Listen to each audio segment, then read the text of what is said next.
Hello Jharkhand, welcome to learners garage education. आज के इस टॉपिक में डिस्कस करूंगा English language related question, video का पार्ट नंबर 31 में, जहां पर आज सेंटेंस इंप्रूवमेंट से कुछ अच्छे टाइप के क्वेश्चन देखने को मिलेंगे। तो चलिए शुरू करते हैं। टेलीग्राम से जुड़ जाइएगा आप लोग, पीडीएफ और क्यूज के वहीं पे मिल जाएगा। चैनल का नेम सर्च कर लीजिएगा, लिंक खुलता नहीं है। क्वेश्चन फर्स्ट देखते हैं, how many questions had you solved so far. बोला जा रहा है कि how many questions had you solved far. Had you solved far को अंडरलाइन किया हुआ है, यानी कि अंडरलाइन पार्ट को आपको इंप्रूव करना है अगर जरूरत हो तो। हैव यू सोल्व फार होना चाहिए, आर यू सोल्विंग सो फार होना चाहिए, डू यू सोल्व सो फार होना चाहिए, फिर नो इम्प्रूवमेंट नीडेड होना चाहिए। क्या होना चाहिए? देखिए कभी कुछ कुछ वर्ड देखते हैं ना, जैसे कि सो फार हो गया, इट हो गया, ओके, टिल नाउ हो गया। तो ये सब जो जनरली कुछ कुछ वर्ड देखते हैं तो समझ आइए कि वहाँ पे प्रेजेंट परफेक्ट टेंस का रूल यूज होगा। किसका? प्रेजेंट परफेक्ट टेंस का रूल होगा, जिसका रूल क्या होता है? सब्जेक्ट प्लस हैज और हैव प्लस V3 का रूप फॉर्म होता है ना। तो समझ जाइएगा कि कभी भी ऐसा आ जाए तो सोफर था तो हमको यहाँ पे प्रेजेंट परफेक्ट टेंस लगाना पड़ेगा, तो हैव यू सोल्ड फॉर आना चाहिए। हैव यू क्यों? क्योंकि हाउ मेनी क्वेश्चंस यहाँ पे प्लूरल सब्जेक्ट के जैसा यूज हुआ है। ओके, तो अगर हैव यू सोल्ड रहता तो नहीं होता। क्यों नहीं? क्योंकि यहाँ पे हाउ मेनी क्वेश्चंस है, प्लूरल क्वेश्चन है ना, एक से ज़्यादा क्वेश्चन की बात की जा रही है। क्लियर होगा? सो फार वर्ड था, एट टिल नाउ ऐसा वर्ड आएगा तो समझ जाएगा प्रेजेंट परफेक्ट टेंस लगेगा, जिसका रूल ये होता है हैज और है प्लस V3। क्वेश्चन 2 देखते हैं, the report that the patients are not able to breathe easily is not true. अब इस क्वेश्चन में देखते हैं, आर नॉट एबल को अंडरलाइन किया हुआ है। द रिपोर्ट्स क्या बोलता है? The report that the patients are not able to breathe easily is not true. इस सेंटेंस में क्या गड़बड़ी है? यहाँ पे इसको इंप्रूव करना है, होगा या नहीं होगा? वाज नॉट एबल होना चाहिए, वी आर नॉट एबल, या वाज एबल, या फिर नो इंप्रूवमेंट रिक्वायर्ड। क्या होना चाहिए? तो देखिए जो बोला जा रहा है सेंटेंस तो पहले प्रेजेंट टेंस में है, बात समझ लीजिएगा। द रिपोर्ट क्या बोलता है? ऐसा report that the patients are not able to breathe, यानी कि जो बोला जा रहा है यहाँ पे समझिएगा थोड़ा सा। रिपोर्ट है, रिपोर्ट के बारे में यहाँ कुछ बोला जा रहा है, दैट वगैरह। क्या है? दैट बोला जा रहा है, तो that the patients are not able to breathe यहाँ से कुछ इन्फॉर्मेशन प्रोवाइड करा रहा है। क्या प्रोवाइड करा रहा है? इन्फॉर्मेशन प्रोवाइड करा रहा है, यानी कि एक अलग तरह का एक क्लाउज है। क्या है? एक अलग तरह का क्लाउज यहाँ पे देखने को मिल रहा है, दूसरा क्लाउज है। तो यहाँ से देखिएगा इस क्लाउज का जो सब्जेक्ट है वो पेशेंट्स है, तो उसके अनुसार आर यहाँ पे बिल्कुल यूज है। ध्यान दीजिएगा, आर नॉट एबल लिखा हुआ है, तो इस क्लाउज के अनुसार जो है से that the patients are not able, इस पेशेंट्स के अनुसार यहाँ पे वर्ब आया है, तो बिल्कुल सही है। ओके, इस सेंटेंस में कोई गड़बड़ी नहीं है। उसके बाद देखिएगा द रिपोर्ट के बाद इस क्लाउज जैसे खत्म हुआ तो कॉमा के बाद सेपरेट हो गया है, तो the report is not true. तो यहाँ से सेंटेंस ऐसे कनेक्ट हो जाता है। बाकी यहाँ पे एक अलग क्लाउज बीच में, दो कॉमा के बीच में सेपरेट करके इसको डाल दिया गया है। ओके, तो इस क्लाउज के लिए जो आर नॉट एबल है बिल्कुल सही यूज है ना, तो नो इंप्रूवमेंट रिक्वायर्ड चला जाएगा, इसको अंडरस्टैंड कर लीजिएगा। क्वेश्चन 3 देखते हैं, all the girls have gone for a grand party are they. अब इसको क्वेश्चन टैग है, जगह समझ में आ चुका होगा, अंडरलाइन किया हुआ है या तो क्वेश्चन टैग है। क्वेश्चन टैग का रूल क्या कहता है? क्वेश्चन टैग का रूल कहता है कि अगर सेंटेंस एफर्मेटिव है तो उसका हम लोग क्वेश्चन टैग निगेटिव बनाएंगे और इसका वाइस वर्सा होगा। क्या होगा? वाइस वर्सा, यानी कि अगर सेंटेंस निगेटिव है तो उसका क्वेश्चन टैग क्या होगा? उसका क्वेश्चन टैग एफर्मेटिव होगा। That simple. तो all the girls have gone for a grand party, तो यहाँ से देख लीजिएगा हैव गॉन है। क्या है? Have gone. तो यहाँ पे आपको प्रेजेंट परफेक्ट टेंस देखने को मिल रहा है, तो हैव प्लस V3 का फॉर्म है। तो यहाँ से आर दे लगाए हुए तो गलत हो गया। तो क्या लगना चाहिए? Aren't they, have they, haven't they, या फिर नो इंप्रूवमेंट रिक्वायर्ड। तो क्लियर सी बात है, हैव दे नहीं होगा ना, क्योंकि सेंटेंस आपका अफर्मेटिव है तो इसका निगेटिव होगा, तो हैवंट दे होना चाहिए। All the girls have go to grand party, बहुत भव्य पार्टी के लिए गए हैं, नहीं गए हैं क्या? तो ऐसे कुछ करके बोला जाता है, हैवंट दे। सी चला जाएगा answer. Question 4, the retail prices of fruits and vegetables. देख लीजिएगा, retail prices of fruits and vegetables को अंडरलाइन किया हुआ है, वर रेज्ड ऑन द वेंसडे। बोला जा रहा है ऑन द नहीं लगना चाहिए, ऑन वेंसडे होना चाहिए, द क्यों लगेगा यहाँ पे? ओके, इसको सही कर दूंगा। The retail prices of fruits and vegetables were raised on Wednesday. तो बोला जा रहा है कि बढ़ा दिया गया था रिटेल प्राइस किसका? फ्रूट्स का और वेजिटेबल्स का। तो देख लीजिएगा यहाँ से क्या होना चाहिए, इसमें retail prices of fruits and vegetables लगाया हुआ है, तो retail price of fruits end of vegetable, यहाँ पे ऑफ फ्रूट्स लगाया तो इसी गलत हो गया। Retail price of fruits end of vegetable, ये भी गलत हो गया, ऐसे नहीं यूज होगा। Retail prices of fruits and vegetables, क्या बोला? रिटेल्स बोल दिया यहाँ पे, क्या बोल दिया है? Retails prices of fruits and vegetables, यहाँ पे ये भी गलत हो जाएगा। यहाँ पे नो इंप्रूवमेंट रिक्वायर्ड क्या होना चाहिए? देखिए गड़बड़ कहाँ पे है, अगर पार्ट थोड़ा सा सी देखिएगा तो समझ में थोड़ा सा आ रहा होगा कि रिटेल प्राइसेस के बारे में बात की, यहाँ पे रिटेल्स वर्ड लगा दिया है। अब यहाँ पे रिटेल जो वर्ड है ना, यहाँ पे रिटेल वर्ड जैसे एडजेक्टिव जैसा कार्य कर रहा है। अब एडजेक्टिव को आप लोग प्लूरल बना नहीं सकते हैं, इसीलिए सेंटेंस गलत हो गया, मतलब ऑप्शन नंबर सी गलत हो गया। तो थोड़ा सा अंडरस्टैंड कर लीजिएगा। रिटेल जो है से प्राइस के पहले आया है तो एक एडजेक्टिव जैसा कार्य कर रहा है, तो एडजेक्टिव को हम लोग प्लूरल नहीं बना सकते हैं, इसीलिए यहाँ पे गड़बड़ हो जाएगा, ठीक है, अगर सी ऑप्शन को चूज करेंगे तो द रिटेल प्राइसेस यही सही हो जाएगा। Retail prices of fruits and vegetables were raised on Wednesday, ठीक है, तो नो इंप्रूवमेंट रिक्वायर्ड चला जाएगा। क्लियर है ना, यहाँ पे ऑन वेडनेसडे। कुछ भी देख लीजिएगा, वेजिटेबल को वेजिटेबल बोलते हैं और वेडनेसडे को वेडनेसडे बोलते हैं। Unless you are not sure, बहुत अच्छा क्वेश्चन है, बहुत बार आता है, बहुत लोगों को पता भी होगा, टिक लगाइए जरा। Unless you are not sure of your goals, unless you are not sure of your goals you can not achieve them. अगर तुम अपना गोल के बारे में श्योर नहीं हो, ठीक है, अगर गोल के बारे में अगर श्योर नहीं हो तो तुम ऐसे सफल कैसे करोगे, उसको कैसे अचीव करोगे, ऐसा कुछ कहा जा रहा है। तो देखिए इसमें गड़बड़ी क्या है, तो अंडरलाइन क्या हुआ है, unless you are not sure. देखिए एक दो वर्ड होता है, अनलेस है, क्या है, अनलेस है, अनटिल है, ओके, उसका लिस्ट वगैरह सब निगेटिव वर्ड ऑलरेडी होते हैं, ऑलरेडी निगेटिव वर्ड होते हैं। और इन लोग के साथ देखिएगा ना, भर भर के क्वेश्चन बनाया जाता है आपके पेपर में, हमेशा इन लोग के साथ नोट लगा के दिया जाता है, तो इन लोग के साथ कभी भी नोट लगता ही नहीं है। अनलेस अनटिल मैंने इस वाले क्लाउज में नहीं लगता है, कहने का मतलब अब अनलेस अनटिल और लिस्ट वगैरह वर्ड आएगा तो ये सब आपका सबनेट क्लाउज बन जाता है। तो ये वाले जब सबनेट क्लाउज बन जाते हैं तो उस वाले क्लाउज में नोट का यूज नहीं किया जाता है। मैं नहीं कह रहा हूँ कि पूरे सेंटेंस में आप लोग नोट नहीं यूज करना है, देखिए आगे यूज किया हुआ है नोट, कैन नोट लगाया हुआ है, तो उस वाले क्लाउज में बात की जा रही है कि नोट यूज नहीं होता है। तो unless you are not sure नहीं होना चाहिए, अनलेस यू आर श्योर होगा, क्योंकि अनलेस का मतलब ही होता है बोलिएगा एक्सेप्टिव, एक्सेप्टिव के बिना, ठीक है ना, एक्सेप्टिव होता है, इसका मतलब क्या होता है, एक्सेप्टिव। तो अनलेस, ठीक है, you are not sure of your goals you can not achieve them में क्या होना चाहिए, अनलेस यू आर होना चाहिए, इसके साथ नोट नहीं लगेगा। एक्सेप्टिव भी हो जाता है अगर, लेकिन फिर भी यहाँ पे नोट लगा दिया है, फिर भी नहीं होगा यहाँ पे, एक्सेप्टिव खुद एक नेगेटिव सेंस देगा।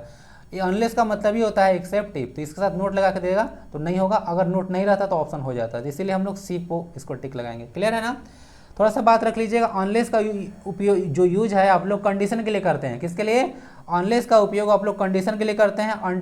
अनटिल का यूज आप लोग जैसे टाइम के लिए करते हैं, यहाँ पे अनटिल का स्पेलिंग गलत है ना, डबल एल नहीं होता है, ठीक है, सिंगल एल होता है, ओके।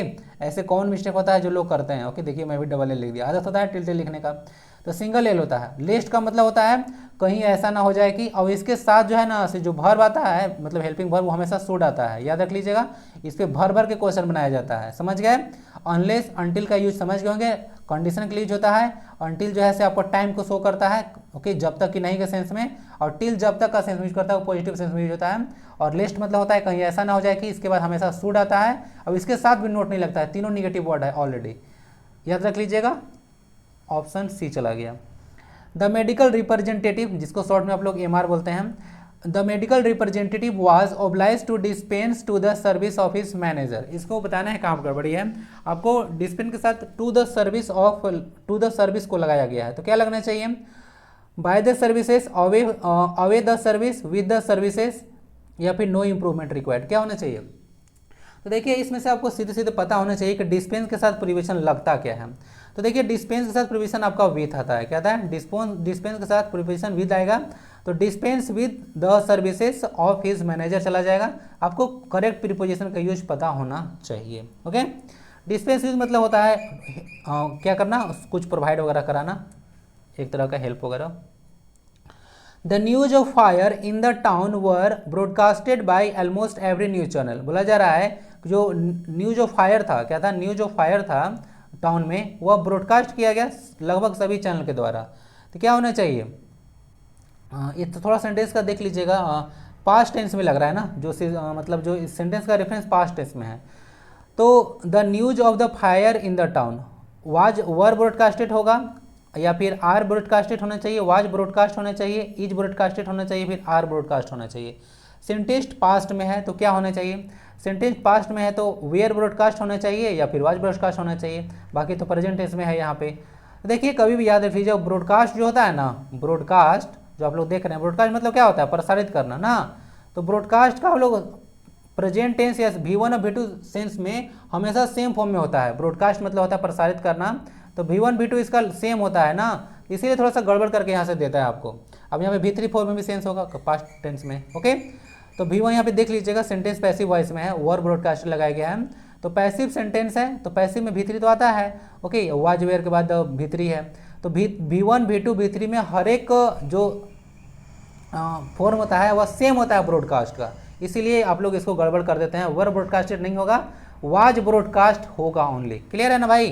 जैसे बहुत सारे वर्ब होते हैं, जैसे रीड तो आप लोग सुने होंगे, रीड रेड रीड होता है, पुट पुट पुट होता है, ओके, फिर हीट हीट हीट होता है, HIT हीट मतलब चोट पर प्रहार करना, यह हीट है, वो तो हीट आपका गर्म करना दूसरा चीज़ होता है।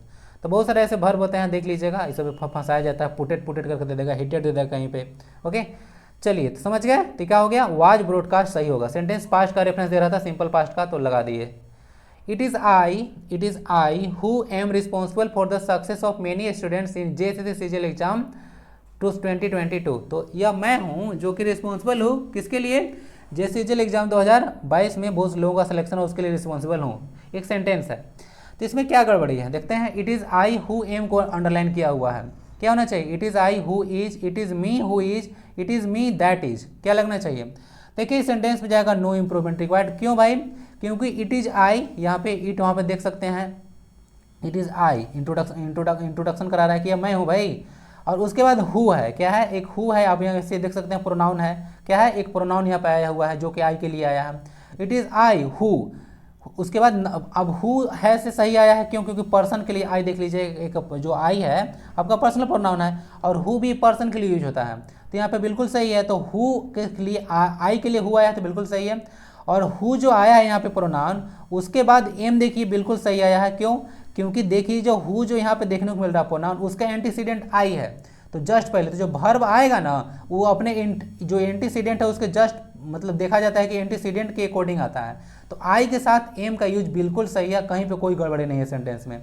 तो it is I who am responsible for the success of many. अब यहाँ पे देख लीजिए, it is me that is नहीं होगा, इट इज आई और दैट इज भी रहता तो भी नहीं होता, दैट और विच वगैरह तो पर्सन वगैरह के लिए, थिंग्स के लिए यूज करते हैं, सॉरी एनिमल्स और थिंग्स के लिए यूज करते हैं, ओके, बर्ड्स वगैरह के लिए यूज कर सकते हैं आप लोग, ओके, समझ गया ना। तो हु पर्सन के लिए होता है, तो बिल्कुल सही सेंटेंस में कोई गलती नहीं है, it is I who am, ध्यान दीजिएगा, यह एम जो है से हु के पहले देख लीजिएगा, जो सब्जेक्ट होगा यानी कि जो एंटीसीडेंट होगा उसके अकॉर्डिंग वर्ब आएगा। नेक्स्ट क्वेश्चन देखते हैं, हेलेन केलर, नाम तो सुने होंगे हेलेन केलर का। Helen Keller has absented herself from work for 5 days। अब बताइए कि इसमें क्या गड़बड़ी है, एब्सेंटेड हरसेल्फ को लगाया गया है, एब्सेंटेड हर होगा, एब्सेंट्स हर होगा, यहाँ पे थोड़ा सा कुछ गड़बड़ है ना, हैज गड़बड़ नहीं है, हैज बीन एब्सेंटेड हर होगा या फिर नो इम्प्रूवमेंट रिक्वायर्ड होगा, क्या होना चाहिए। देखिए इसके लिए साफ साफ आपको रूल पता होना चाहिए, क्या होना चाहिए, रूल पता होना चाहिए कि क्या होता है। तो देखिए रूल क्या होता है, रिफ्लेक्सिव प्रोनाउन होता है, क्या होता है, रिफ्लेक्सिव प्रोनाउन, रिफ्लेक्शन तो पढ़े हैं ना भाई, रिफ्लेक्शन पढ़े होंगे कि जो आपका फिगर जो खुद आप देखते हैं तो उसको बोलते हैं आप लोग रिफ्लेक्शन। तो कहने का मतलब होता है कुछ कुछ ऐसा आप लोग देखने को मिलेगा, वर्ब वगैरह देखने को मिलता है, ठीक है, जो कि क्या होता है इसके साथ जैसे रिफ्लेक्सिव प्रोनाउन यूज होता है, जैसे इंजॉय हो गया, अप्लाई हो गया, रिजाइन हो गया, इक्विट हो गया, इक्विट मतलब बरी करना होता है किसी चार्ज वगैरह से, ड्राइव करना, अवेल करना, प्राप्त करना, प्राइड हो गया, एब्सेंट हो गया। तो ये सारे कुछ कुछ ऐसे वर्ड्स हैं, ऐसे वर्ब वगैरह देखने को मिलेगा जिसके बाद रिफ्लेक्सिव प्रोनाउन यूज होता है। रिफ्लेक्सिव प्रोनाउन कैसे यूज होता है, जैसे कि हर सेल्फ हो गया, हिमसेल्फ हो गया, देमसेल्फ हो गया, माई सेल्फ हो गया। तो ये सब वर्ड के बाद जो है ना, ये सब वर्ड के बाद जो है आपको रिफ्लेक्सिव प्रोनाउन यूज करना पड़ता है, तो इसको सीधे सीधे पता होना चाहिए, ठीक है। ये सब गोल्डन रूल्स में आता है ना, ये सब मैं गोल्डन रूल्स दूंगा तो ये सब चीज़ मैं बताने वाला हूँ, ओके। तो समझ लीजिएगा, तो ये सब रिफ्लेक्सिव प्रोनाउन आपका इसके साथ यूज होगा तो बिल्कुल सही है, नो इम्प्रूवमेंट चला जाएगा ना, तो याद रख लीजिएगा। क्वेश्चन 10 देखते हैं, many a politician was involve in the scam. Scam मतलब पता है ना, तो बहुत सारा जो जालसाजी वगैरह होता है, ओके, घपलेबाजी, उसको स्कैम आप लोग बोलते हैं। तो बहुत सारा पॉलिटिशियन जो बोला जा रहा है, many a politician was involve in the scam, क्या होना चाहिए, पॉलिटिशियन इज को लगना चाहिए, politician is, politicians were, no improvement needed, या फिर पॉलिटिशियंस इज, पॉलिटिशियन के साथ इज लगाए तो वैसे गड़बड़ हो गया। तो ध्यान दीजिएगा, many a politician was involve, many a politician was involve, तो यहाँ पे कोई इंप्रूवमेंट इसको नहीं चाहिए, क्यों, क्योंकि देख लीजिए मेनी अ के बाद रूल होता है कि मेनी अ के बाद, मेनी अ के बाद सिंगुलर नाउन होता है, वर्ब भी सिंगुलर आता है, तो बिल्कुल सही है, मेनी अ के बाद अ पॉलिटिशियन लगाया हुआ है, बिल्कुल सही है। जैसे सिंगुलर वर्ब लगाया हुआ वाज, बिल्कुल सही है, वाज इन्वॉल्व, इन्वॉल्व की बात की जा रही है, सेंटेंस पास्ट का रेफरेंस है, कोई गड़बड़ी नहीं है, नो इंप्रूवमेंट लगा लीजिएगा। मेन फंडा ये है, मेनी अ के बाद singular noun singular verb, okay. Question 11 देखते हैं। The manager has purchased a very expensive piece of furniture for his new apartment. Piece of furniture को यहाँ पे अंडरलाइन किया हुआ है, फर्नीचर से लगना चाहिए, और piece of furnitures, pieces of furnitures या नो इम्प्रूवमेंट नीडेड। देखिए इस सेंटेंस में भी नो इम्प्रूवमेंट जाएगा, क्यों?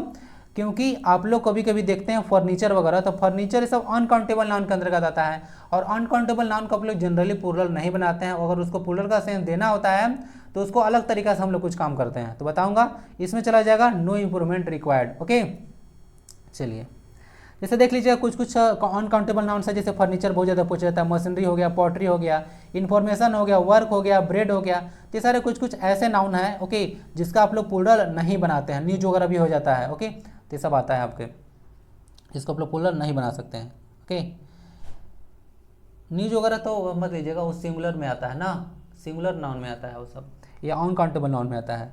तीसरा देख लीजिएगा furniture, machinery, pottery, information, work, bread etcetera, ये सब आ गया, तो इसमें नो इम्प्रूवमेंट चला जाएगा, बिल्कुल सही है। पीस ऑफ फर्नीचर सही यूज है। यहाँ पे आप पीस ऑफ फर्नीचर्स लगा दिए, बिगड़ बड़ा, फर्नीचर्स को स्पेलिंग चेंज कर नहीं सकते हैं। नेक्स्ट क्वेश्चन आता है निकी प्रधान वाज, जो कि आप लोग देखे होंगे। Nikki Pradhan was chosen as the captain, chosen as the captain by the board members. क्या लगना चाहिए, गड़बड़ी क्या है?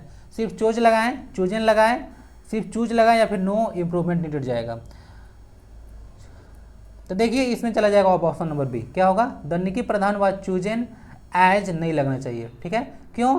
क्योंकि देख लीजिए ये जो सेंटेंस आप लोग देखते हैं कुछ एज किसके साथ नहीं लगता है, जैसे कि नेम हो गया, इलेक्ट हो गया, पॉइंट हो गया, थिंक हो गया, कंसिडर हो गया, कॉल हो गया, चूज हो गया, मेक हो गया। ये सारे कुछ ऐसे एडवर्ब देखने को मिलते हैं, ध्यान दीजिएगा।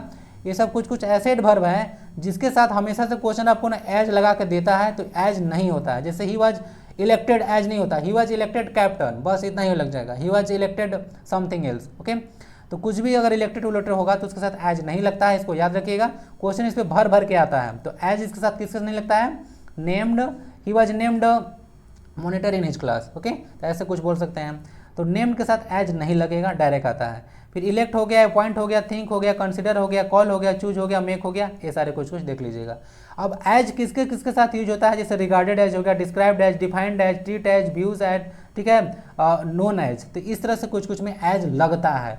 तो बहुत ही बड़ा कॉन्सेप्ट है, इसको थोड़ा सा याद रख लीजिएगा, ठीक है। तो चूजन लग जाएगा, एज नहीं आएगा, ठीक है। वाज चूजन मतलब पास्ट टेंस का, सॉरी पास्ट टेंस में भी है, और यहाँ पे देखिएगा पैसिव सेंटेंस है ना, तो वाज के बाद भी3 लगेगा, चूज का चूजन होता है, डबल ओ नहीं होता है, थोड़ा सा ध्यान दे दीजिएगा। ऑप्शन नंबर बी चला जाएगा। तो यही 12 क्वेश्चन आज लिया था। ओके, शाम को आप लोग जरूर ज्वाइन कीजिएगा झारखंड वीडियो। ओके, चलिए अब उसके लिए पीपीटी बनाना है। मिलते हैं फिर शाम को 8 बजे। वंदे भारतम।